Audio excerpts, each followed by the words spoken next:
A robotics competition is taking place in Côte d'Ivoire's former capital, Abidjan.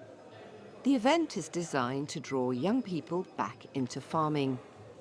The government's hoping that technology, robotics and AI will attract young people to agriculture. It could also greatly improve levels of crop production. Agriculture is essential for the Côte d'Ivoire's economy, and 40% of the world's cocoa production originates from there. However, while 3/4 of Ivorians are under 35, most have left the trade. Farming is thought to be both challenging and poorly paid. Pele Ouattara explains why he's at the competition. I come from a family of farmers. My passion for robotics has actually added to my desire to improve the conditions in which my parents used to farm. It's money that's most likely to limit the use of robots, drones and digital solutions.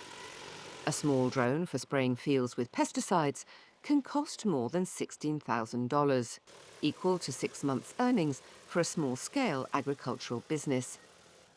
Nowadays, firms exist which can rent out equipment when it's required.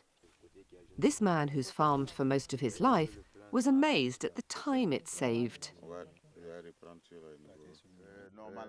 Usually, it takes at least 2 days to cover 1 hectare.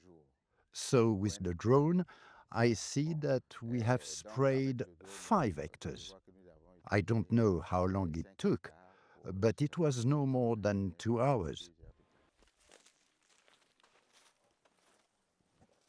A centre for producing agricultural technology is being planned by the government. It should bring down the costs of special equipment. And private companies are now employing AI to let farmers have more control over the crops which they grow. Slowly but surely, it seems that young people are returning to the land.